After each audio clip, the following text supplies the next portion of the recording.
Assalamualaikum warahmatullahi wabarakatuh. Perkenalkan, nama saya Nadia Oktavia dengan NIM 222519079 kelas 5A.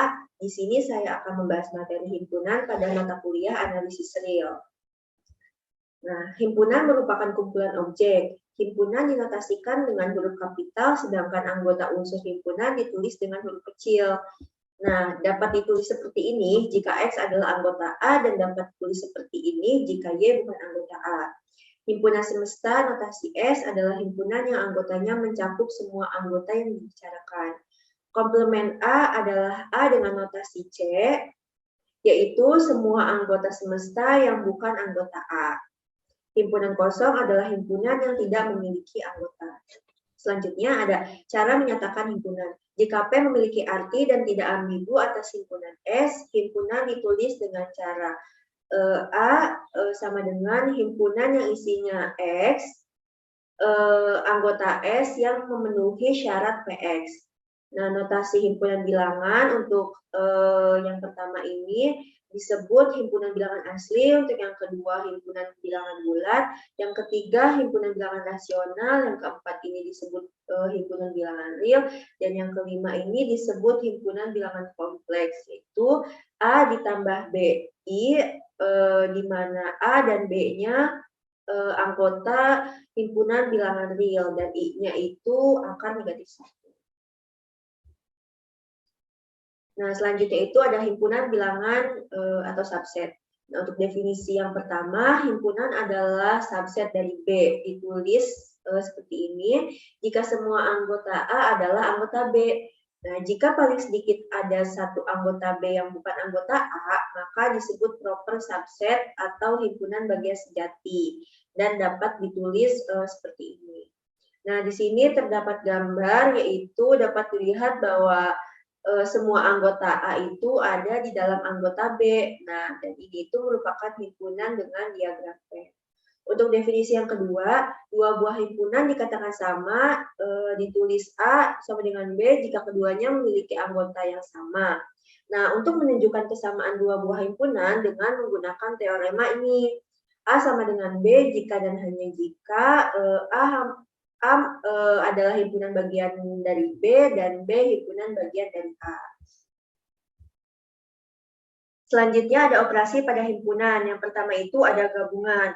Nah, A gabungan B sama dengan X, sedemikian sehingga X anggota A atau X anggota B.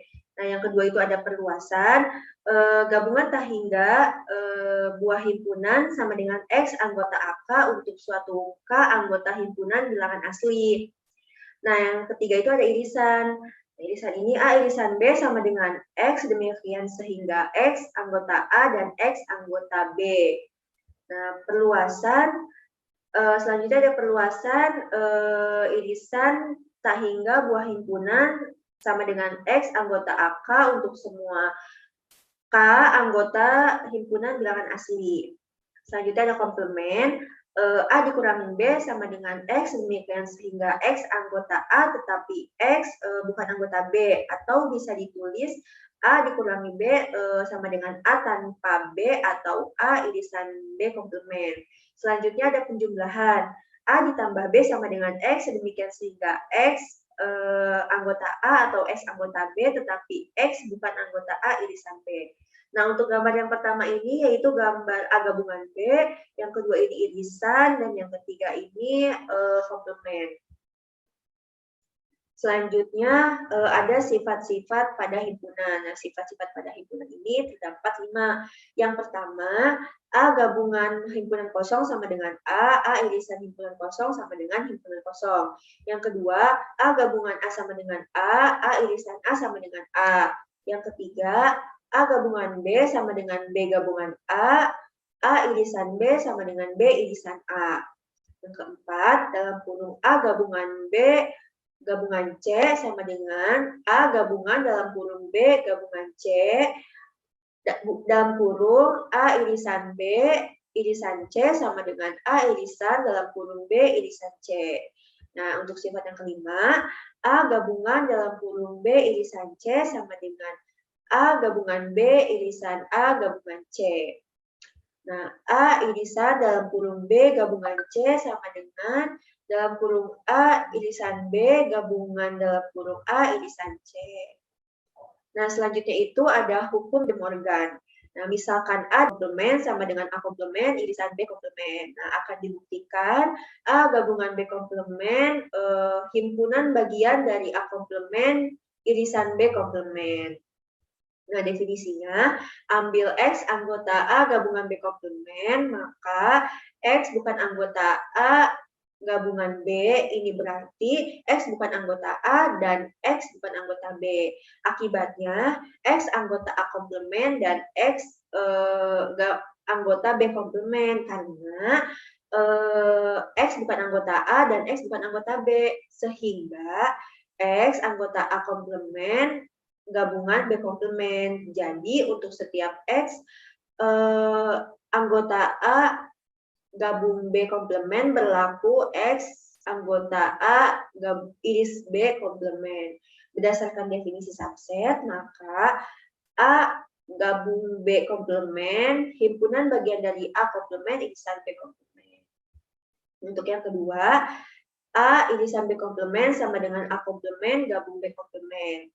Nah, definisinya, ambil Y anggota A komplement, irisan B komplement, maka Y anggota A komplement dan Y anggota B komplement, sehingga Y bukan anggota A dan Y bukan anggota B karena Y anggota A komplement dan Y anggota B komplement. Oleh karena itu diperoleh Y bukan anggota A gabungan B atau Y anggota A gabung B komplement. Jadi untuk setiap Y anggota A komplement iris B komplement berlaku Y anggota A gabung B komplement. Berdasarkan definisi subset, maka A komplement iris B komplement, himpunan bagian dari A gabung B komplement. Berdasarkan 1 dan 2, maka diperoleh A gabung B komplement sama dengan A komplement iris B komplement. Maka terbukti. Nah, mungkin cukup sekian dari saya. Mohon maaf apabila ada kekurangan. Terima kasih. Wassalamualaikum warahmatullahi wabarakatuh.